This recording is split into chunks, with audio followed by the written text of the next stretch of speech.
어느 커피 마시는 카페에 이런 글이 있었어요.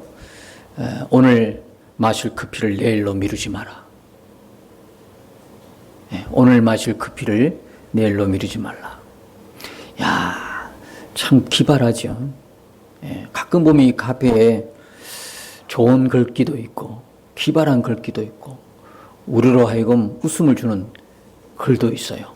오늘 마실 커피를 내일로 미루지 마라. 그걸 생각하면서 저는 뭘 생각했겠습니까? 오늘 읽을 성경을 내일로 미루지 마라. 그죠? 우리가 저렇게 성경 읽기표를 다 기록하는데 오늘 읽을 성경을 내일로 미루면 차곡차곡 읽을 분량이 늘어나서 나중에 어떻게 됩니까? 포기하는 거예요.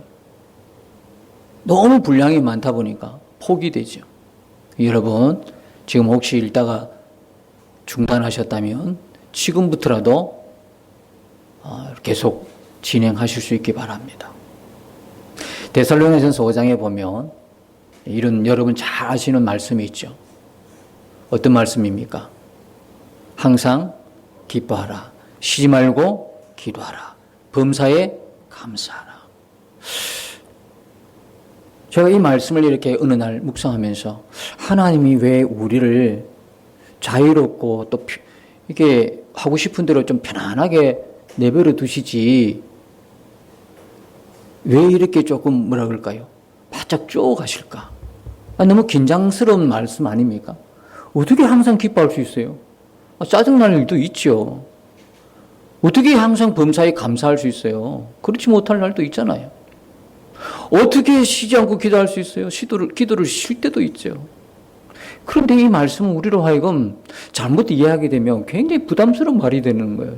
하나님, 좀 방학도 있는데 좀 쉬어요. 좀 우리로 하여금 쪼우지 말고 좀 쉬었으면 좋겠어요 하는 오해받을 만한 그런 말씀이 그 말씀일 수도 있어요. 그런데 여러분 아십니까? 이런 늘 우리가 만나는 일상에서 이런 은혜, 그죠?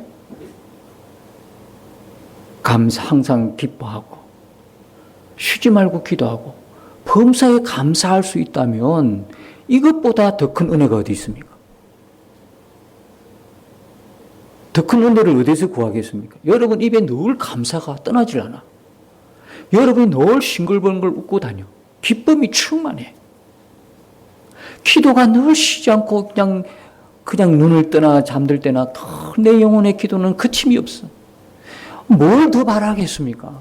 최상인 거예요. 알고 보면 하나님께서 우리를 쪼우고 불편하게 만들고 자유롭지 못하게 얽매이려고 하는 것이 아니라 그것이 하나님 뜻 가운데의 성도가 누리는 최상의 은혜거든요. 여러분들이 우리 스스로가 하나님께서 자가 진단할 수 있도록 말씀을 주시는 거예요.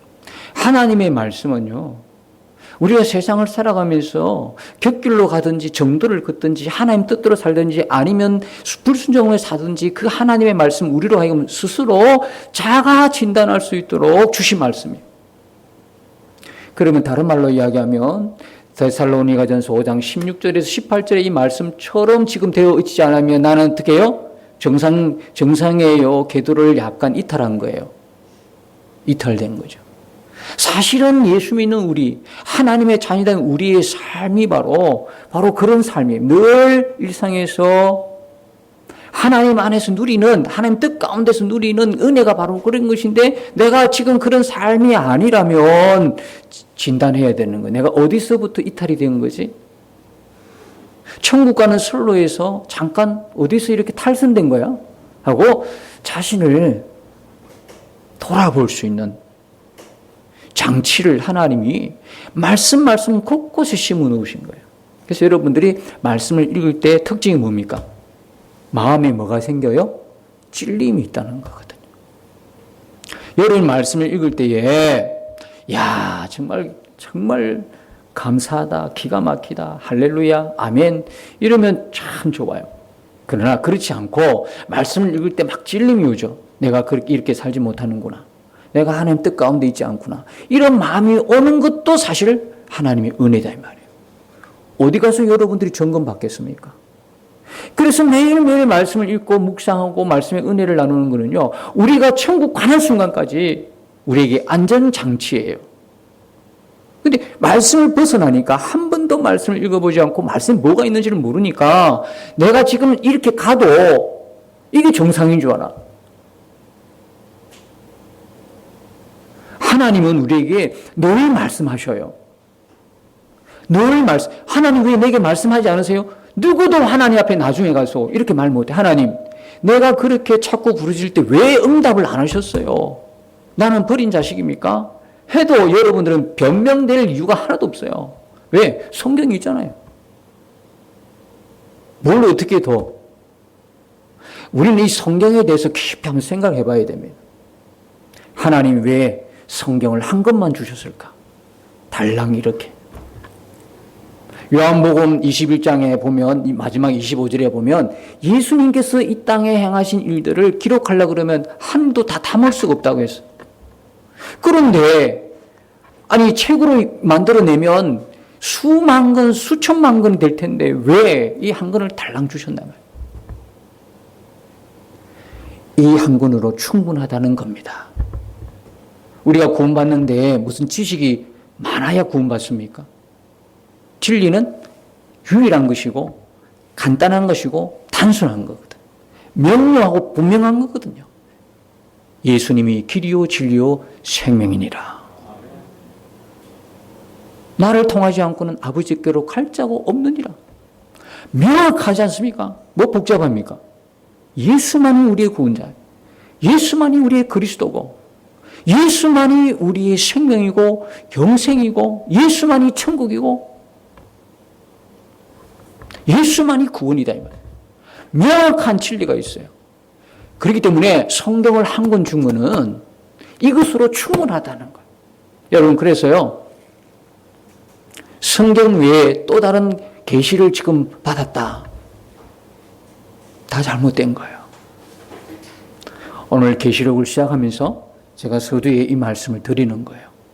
그 이유가 다 있어요. 성경 한 권으로 충분하다.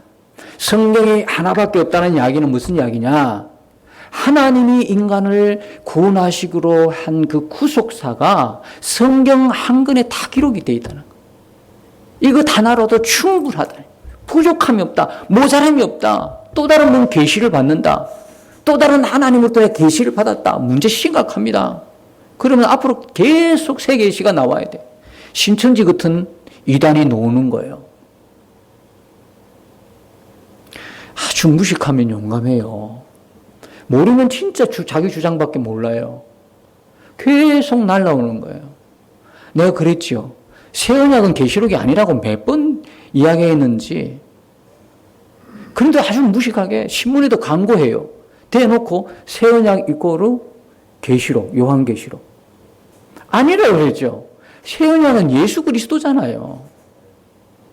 누구나 우리 교회는 다 아는데 그걸 신문에 대문짝처럼 광고를 했어요. 그리고 교회 목사님과 성도님들, 우리 신천지만 이렇게 계시록 오픈하는데 일반 교회는 잘 가르치지도 않고 모르니까 우리는 신천지에 다니는 교인들은 이렇게 교인들도 다 알고 있는 이 계시록을 이런 식으로 이야기하면서 떳떳하게 새 언약 이꼬르 계시록 적어놨더라고요. 그래서 무식하면 용감한 거거든요. 무식하면 용감해요. 하나님이 더 이상 계시 안 주십니다. 딱 잘라 말씀드릴까요? 이걸 벗어난 또 다른 계시를 받았다. 이단입니다. 없습니다. 계시 없습니다. 다만 이거 하나 착각하는 게 있어요. 우리가 하나님은 살아계신 분이잖아요. 요한계시록 1장의 주제는 뭡니까? 극한 박해 속에 있는 초대교회, 그리고 밤모섬에 지금 유배당하고 있는 요한, 이 시험과 고난과 고통 속에 있는 그에게 도대체 우리가 그 고난 당할 때 여러분 똑같이 외치지 않습니까? 이구동성으로 하나님 어디 계십니까? 너무 어려우니까. 너무 힘들면 어려우면요, 다른 거 생각 안 납니다. 하나님 날 버리셨습니까? 하나님 지금 어디 계십니까? 이 이야기지 않습니까? 요한 사도가 얼마나 하나님, 예수님이 사랑하는 제자였습니까? 또한 요한도 얼마나 사랑했으면 비스듬히 예수님께 기대어 평소에도 그렇게 지냈던 제자 아닙니까? 그리고 예수님께서 육신의 어머니 마리아를 누구에게? 요한에게 부탁할 만큼 참으로 예수님이 아끼고 사랑한 그 제자가 요한이었습니다. 그 요한이 유배당하고 이 시점에 있는 겁니다. 그런데 그 요한마저도 예수님 어디 계십니까? 이런 상황이에요, 지금. 너무나 극심한 고난 속에 있으니까, 박해 속에 있으니까, 앞이 보이지 않으니까, 소망이 없으니까, 믿음이 막 흔들리고 있으니까. 그래서 요한계시록 1장의 주제는 살아계신 예수 그리스도십니다. 바로 보여주시는 거거든. 계시록은요, 앞으로 미래에 일어날 무슨 대환란, 이게 주제가 아니에요. 지금도 살아계신 예수님이 주제예요. 지금도 우리와 함께 계신 예수님. 밤모습에 나타나신, 요한에게 나타나신 그 예수님. 지금 이 자리에 우리와 함께 계시고, 나와 영원토록 함께 계시는 예수 그리스도이십니다. 그게 주제예요. 그러니까, 막 계시받았다는 거예요. 우리가 살아계신 주님이기 때문에 주님과 우리는 뭐가 일어나는 겁니까? 교제가 일어나는 겁니다. 교제의 대상이에요. 우리가 믿는 이 신앙은 종교가 아닙니다. 알 수 없는 신 앞에 세워놓은 그 우상 앞에 깎아 만든 그 우상 앞에 빌고 소원을 비는 종교 아닙니다. 그래서 하나님은 뭐를 만들지 마라 그랬어요? 우상을 만들지 말고 형상을 만들지 마라 그랬어요. 얼마나 기분이 안 좋으시겠어요. 내가 버티지 살아있는데 죽은 것처럼 나를 뭘 만들어놨어요. 거기다 막 절을 하고 있어요. 나 여기 있는데. 기분이 참 안 좋을 거예요. 형상 만들지 마라 했어요. 살아계시기 때문에. 그래서 우리는 살아계신 주님이기 때문에, 우리가 믿는 그분은 살아계신 분이기 때문에 뭐가 일어납니까? 교제가 일어난다고요. 교제하다 보면 하나님이 주신 영감이라는 게 있어요. 우리가 말하는 소위 깨달음이에요. 깨닫는 게 있어. 내가 미쳐. 그리고 평소에는 늘 부르고 늘 받던 말씀인데 기도하면서 주님이 주신 특별한 마음이 있을 때 보면 그 말씀이 예전에 그 말씀이 아니야. 여러분 다 경험하셨지요? 그게 내 영혼에 확 들어오는 말씀이 있어요. 찬송을 불러도 예전에는 입만 뻥끗했는데 어느 날 그 은혜의 감동이 밀려올 때 그 찬송은 지금까지 불렀던 찬송이 아니었어요. 그게 주님과 교제란 말이에요. 오늘 읽은 말씀이 내일 또 다르고 오늘 불렀던 찬송이 내일 또 달라요. 왜요? 주님은 살아계시기 때문에 그래요. 늘 교제가 이루어지기 때문에 그렇단 말입니다. 그래서 우리가 기도하면 하나님 말씀하셔요. 귀에다가 속삭이는 것이 아니라 내 마음에 계신 그분이 감동을 주신다 이 말이에요. 깨달음을 주신다 이거. 근데 그 깨달음을 계시로 착각하는 거예요. 그걸 오해한단 말이에요. 그 깨달음은 깨달음이에요. 무슨 계시예요 그게? 계시는 하나님의 구속사와 연관이 되어 있죠. 근데 그걸 계시라고 그래. 자기가 조금 신령한 걸 봤다는 거지. 신령한 그 은혜를 체험했다는 거예요. 그걸 계시로 착각하고 둔갑시켜서 신령한 척하는 거예요. 신령한 척하는 거예요, 여러분. 여러분 미래를 알고 싶습니까? 뭘 그래 알고 싶습니까? 꼭 알고 가야 되겠습니까? 어차피 신령하지 않아도 반반 아닙니까? 그렇잖아요. 반반이잖아요. 근데 그걸 굳이 여러분들이 알고 갈 이유가 어디 있습니까? 진짜 믿음의 사람 같으면 내 미래는 주님께 맡기고 그 미래의 호불호를 떠나서 좋고 나쁨을 떠나서 나는 오직 내가 지금 내 시야에서 초점 맞춰보는 누구예요? 예수님이다 이 말이에요. 그렇게 나가는 게 온전한 신앙이에요. 바른 신앙이라고. 근데 꼭 내 앞길이 뭔가 앞으로 어떻게 될 것인가 그게 궁금해서 파고들다 보면 그 함정에 빠지게 된다. 살아계신 주님은 우리와 교제하기 때문에 우리에게 반드시 말씀하고 감동 주시고 그러나 그것을 계시로 착각하지 마라. 성경의 모든 계시는 성경 안에 충분하다. 이걸로 모든 계시는 완벽하다. 여러분들이 생각을 하셔야 돼. 성경에 없는 계시 주장하면 뭡니까? 신천지와 같은 이단 놉니다. 계속 이단 놓습니다. 요한에게 주신 그 요한계시록이 전혀 다른 제자들을 모르는 그런 계시를 줬다? 어떻게 되겠습니까, 상황이? 다른 제자들은 모르는 거예요. 요한만 알고 있어요. 그 계시를 주님이 주셨다고 생각하십니까? 그러면 요한이 전한 복음과 다른 베드로나 다른 제자 야고보나 이런 그 제자들이 전한 복음이 달라요. 복음은 하나입니다. 다른 복음 없습니다. 그러면 구약에 구원받는 성도들이 다르고 구원받는 방법이 다르고 신약 성도들이 구원 방법이 다르고 우리가 일반적으로 생각했던 계시록의 먼 후래에 장차 다가올 그 한란 속을 견뎌내는 그때 당시 성도들의 구원의 방법이 다릅니까? 왜 다 다릅니까? 구약도 다르고 신약도 다르고 앞으로 일어날 미래 환란 속에 구원받는 게 다 다르다 그러면 성경을 어떻게 우리가 믿을 수 있습니까? 창세기부터 계시록까지 다 지금 어긋나고 있는데 우리가 구원받는 하나님의 구원받는 것은 똑같습니다. 구약이나 신약이나 먼 훗날 주님이 재림할 때나 똑같습니다. 우리는 오직 예수 그리스도를 믿음으로 구원받는 거예요. 똑같습니다. 여러분 생각해 보십시오. 장차 다가올 그 환란을 통과한다고 생각하면 통과해야 구원받는다면 과연 몇 명이나 구원받겠으며 그리고 통과한 사람은 구원받았다고 칩시다. 그러면 그 구원이 온전한 구원입니까? 그 구원을 하나님이 하셨습니다라고 말할 수 있습니까? 통과하기는 누가 통과했습니까? 내가 통과했는데.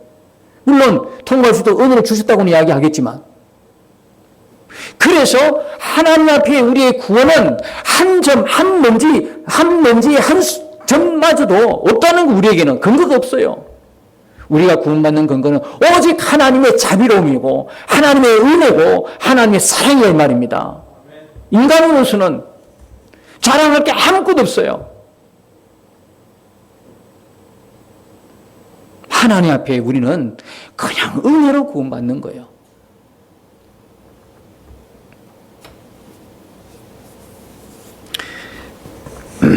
그래서 여러분들이 제가 매일매일 여러분들이 미루지 마시기를 부탁드려요. 성경 읽는 거 미루지 마시고 또 오늘 기뻐할 것 미루지 마시고 여러분에게 준 분량입니다. 데살로니가 전서 5장 16, 18절까지는 여러분들이 하루를 살아가면서 하나님이 주신 은혜의 분량들이에요. 근데 그걸 다 놓치고 산다. 오늘 내가 기뻐할 것 다 내일로 미루고 살아. 오늘 내가 감사할 것 내일로 미루지 마십시오. 여러분 우리가 매년마다 하는 천은의 이 감사 행진 이거는요 여러분들이 부담스러운 건 절대 아니에요. 하나님이 우리에게 매일매일 감사의 은총이에요. 우리에게 주신 은총이다 이 말이에요. 그걸 누리는 사람이 있고 그걸 부담스러워 생각하는 사람이 있어요. 우리에게 주신 매일의 그 은혜, 오늘 해야 할 감사를 내일로 미루지 말라. 그 감사를 통해서 하나님이 또 큰 열매를 우리에게 주시잖아요. 열매 안 주셔도 좋은데 하나님이 또 그 열매를 우리에게 주시네. 이번에는 어떻게 됩니까? 한 교회를 또 돕지 않습니까? 한 교회가 이제 일어나려고 하는 그 교회를 돕게 되지 않습니까? 우리도 미약하지만 하나님이 미약한 우리에게 그걸 주셨다 그러면 우리에게 그걸 할 수 있는 은혜가 우리에게 충만하다는 이야기거든요. 어려운 가운데서도 여러분들이 하나님이 드리는 모든 감사의 예물은 그 수준인 만큼 하나님이 우리에게 감사의 은혜를 흘려주시고 있다는 증거가 되는 거거든.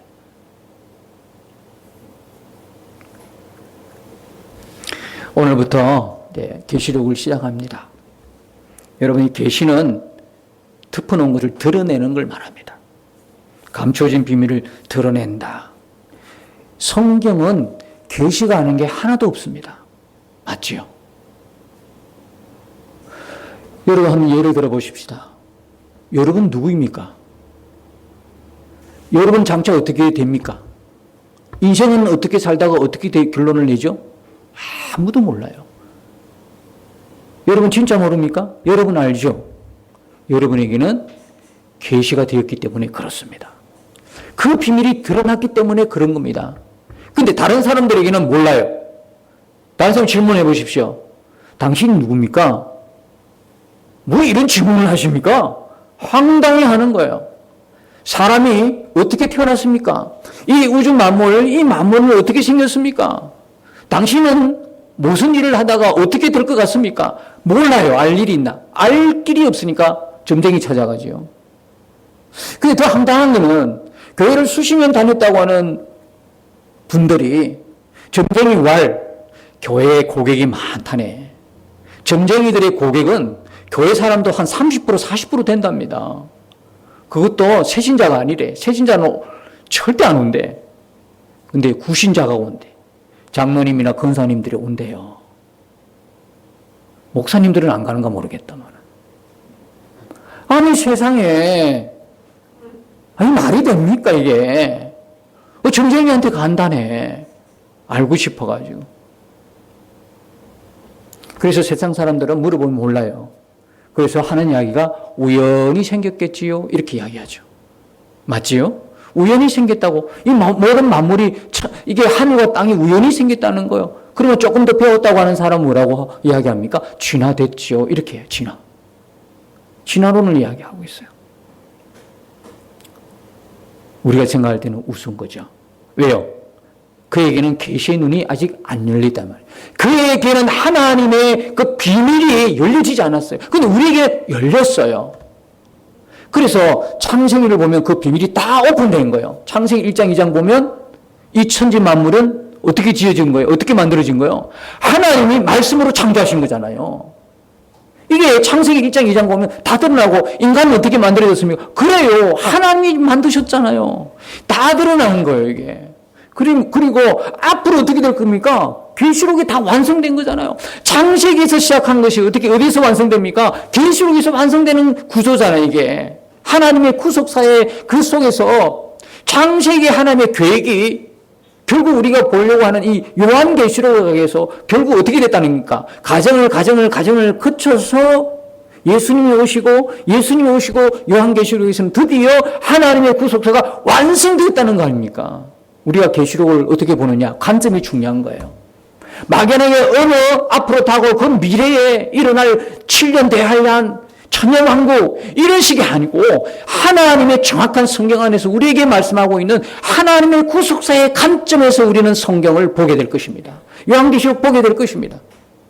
제가 이야기했지 않습니까? 다 떨어져 있는 책이 아니라 하나하나씩 필요할 때만 끄집어내는 성경이 아니라 성경 창세기부터 계시록까지는 하나님의 구속사라는 큰 기둥에 연결된 선이라고 다 연결이 돼 있어요. 이런 식으로 계시록을 보게 될 겁니다. 그렇게 보게 되면 이 계시록이 명확하게 하나님이 우리에게 주시는 앞으로 닥칠 대환란에 대한 공포의 글이 아니라 우리에게 뭐예요? 성도들에게 기쁨의 말씀이고 성도들을 구원하겠다고 하는 악한 자들은 심판하고 성도들을 구원하겠다고 하는 성도들에겐 가장 행복한 메시지인 거예요. 가장 기다려지는 소망되는 메시지. 어서 오십시오 주 예수님, 마라나타 주 예수님. 요한이 다 듣고 나서 계시를 다 듣고 나서 결론이 뭡니까? 요한의 고백은 주 예수님 오시옵소서. 이게 환난 같으면 지금도 환난 당하고 있는데 더 큰 환난이 온다고 계시했다면 요한이라도 뭐라 했겠습니까? 주 예수님 오지 마세요. 조금만 나는 그 환난 당하기 싫어요. 예수님 내가 온전히 나이 다 들어가 수명 다해가 죽을 때까지 오지 마시고 내가 죽고 난 뒤에 모르겠지만 요한이 그런 인격자는 아니지 않습니까? 요한의 후손들, 요한의 뒤에 제자들, 요한 뒤에 믿을 그 많은 사람들 생각할 때 요한은 속에 무슨 마음을 품겠습니까? 앞으로 환난이 더 온다는데 예수님 오지 마세요. 될 수 있으면 크게 머물러 주세요. 이랬지 않겠어요? 그럼 왜 요한은 21장 25절에 마지막 그 절에 보면 뭐라고 이야기합니까? 아멘 주 예수여 오시옵소서. 도대체 뭘 받길래 요한이 본 거는 그 계시가 하나님이 그에게 주신 계시가 뭐가 됐다? 믿음이 되고 소망이 되고 격려가 되고 위로가 되었다는 증거인 것이죠. 이제 이렇게 보게 될 겁니다. 이제 계시록은 이제 이렇게 보여. 창세기를요 누가 지었습니까? 창세기 누가 지었죠? 모세가 지었지 않습니까? 모세는요, 비교할 수 없는 뒤에 사람이에요. 어떻게 창세기를 보지도 않는 창세기에 일어났던 천지 창조의 일들을 모세가 그걸 기록 다 했어요. 어떤 사람은 구전으로 전해져서 모세가 기록했다 틀렸어요. 중간에 예를 들어서 노아 홍수 시대도 있었잖아요. 다 죽고 없는데 뭘 전해줘? 노아가 전해줬다고요? 전해주는 게 그렇게 신빙성이 있을까요? 그렇게 여러분 창세기 보면 이게 사람의 입으로 전해진 글이라고 할 만큼 그게 있습니까? 단서가 있습니까? 그러기는 너무 신빙성이 떨어지잖아요. 누가요? 성령께서 모세를 얻으러 창조 시점으로 보내신 거예요. 그래서 여러분들이 창세기 1장 2장을 보면요, 이미 창세기는 끝난 거예요. 과거의 일이에요. 그런데 창세기 가만히 보시면 그 시제들이 전부 다 앞으로 일어날 미래의 시제예요. 선악과를 먹으면 반드시 뭘 하리라? 죽으리라. 이미 과거에 있는데 용어는 죽으리라 미래로 쓰지 않습니까? 그 이야기는 무슨 이야기냐면 모세가 어디까지 간 거예요? 모세가 창조의 시점으로 성령께서 그를 데리고 가신 거예요. 그리고 거기서 일어난 창조의 계시, 창조의 비밀들을 모세에게 눈을 열어 확 하고 보여주신 거예요. 그래서 성경 안에 있는 하나님과 예수 그리스도의 모든 말씀은 따지고 보면 전부 다 계시예요. 요한계시록만 계시록이 아니라 창세기도 계시고 모든 성경이 다 계시단 말이에요. 왜? 하나님이 열어주지 않으면 우리가 어떻게 알 수 있을까요? 그렇죠? 하나님이 그 비밀을, 구속사의 비밀을 열어주시기 때문에 우리가 그걸 듣고 알고 깨닫고 믿게 되는 거잖아요. 우리는 바로 계시받은 사람들이에요. 그러니까 알게 되는 거예요. 모르면 이게 설하다, 전설이다 이런 소리 하고 있어요. 아무리 똑똑한 신학교 교수라 그래도요, 이 계시의 눈이 안 열리면 지혜와 계시의 영이 뭡니까? 성령께서 그 문을 열어주지 않은 사람은 이걸 갖다가 설하라 그래, 전설이라 그래. 오병이어의 기적, 홍해 건너는 것 다 전설이야. 다 전설로 보는 거예요. 그러나 하나님의 성령의 계시의 눈을, 하나님의 성령의 계시의 은혜를 입은 자는 보면 전부 다 뭡니까? 하나님이 인간을 사랑하고 구속하는 하나님의 은혜라는 거 우리는 고백하게 되는 거죠. 그래서 제가 앞으로 오늘 다음 주에 이어서 계속 이 계시록 오리엔테이션 겸 이렇게 해서 계시록을 들어가기 전에, 본론으로 들어가기 전에 우리가 기초적으로 알아내야 될 부분을 다음 주까지 하게 될 겁니다. 기대하시기 바랍니다. 기도하면서 기대하시기 바랍니다. 이번에 이 계시록 하면서 제가 많이 주저했습니다. 사실은. 왜? 조금 더 공부하고 싶었습니다. 조금 더 연구하고 싶었어요. 그랬는데 내일로 미루지 말라는 이 말이 내 마음에 확 와닿았어요. 어차피 한 주 미루고 또 한 주 미뤄가지고 연구해봤자 내가 하는 거 아니잖아요. 성령의 인도를 받아야 되잖아요. 성령께서 하셔야 되잖아요. 성령을 바라보니까 하자 싶었어요. 그리고 도움을 준 분들이 있어요. 계시록 성경을 하나님의 구속사 관점에서 이렇게 설교하는 분들이 들어 몇 분이 계셔요. 그 중에 이 경남 쪽에 제가 얼마 전에 또 통화해서 도움을 받았던 목사님 한 분인데, 창원 널푸른 교회 이장호 목사님이라는 분이 있어요. 이분의 설교는 1시간을 넘어갑니다. 제법 긴데 이 하나님의 구속사에 정확한 맥을 짚고 설교하시는 분이에요. 제가 그분하고 통화하면서 많이 공감이 갔어요. 왜? 저도 구속사 관점에서 성경을 보니까, 같이 구속사 관점에서 성경을 보니까 서로 이야기할 게 너무 많은 거예요. 그러면서 그때 대화를 하면서 소개해 준 책이 합동 측의 김현두 목사님의 책이었어요. 김현두 목사님의 책이 요한계시록 강해, 다니엘서 강해, 마태복음 24강의 주석을 쓴 분인데요. 지금까지 계시록에서 전혀 다른 구속사 관점을 배경으로 한 요한계시록 주석이 있는 거예요. 그래서 그 이장호 목사님 제게 소개시켜줘서 그 책을 다 구입해서 보고 또 보고 또 보면서 한 번 볼 때 이해 안 되는데 또 보고 두 번, 세 번 계속 보니까 그때 이해가 되는 것도 있고. 여러분, 우리가 음식을 먹을 때에 그냥 막 배부르기 위해서 막 먹으면 맛을 모르잖아요. 그러나 음식을 먹을 때 잘게 썰어서 오래 꼭꼭 씹어보면 어떤 일이 벌어집니까? 오묘한 맛이 느껴지잖아요. 성경도 여러분이 읽고 또 잘게 썰어서 읽고 설교를 들으면서도 한 번 듣는 설교 아니라 저는요 운동을 하면서 뭘 하면서 여가 있는 시간에 설교를 다른 목사님의 설교를 늘 자주 들어요. 제 설교만 하는 것이 아니라 저도 은혜 받아야 되는 설교를 많이 듣거든요. 어떤 설교는 듣고 또 듣고 5번, 6번 설교 들을 때 은혜의 깊이가 있다는 걸 내가 알게 됐어요. 성경도 읽고 또 읽을 때 은혜가 깊이가 다르고요. 설교 듣는 것도 한 번 듣는 것이 2번, 3번 듣는 것도 은혜가 다르고요.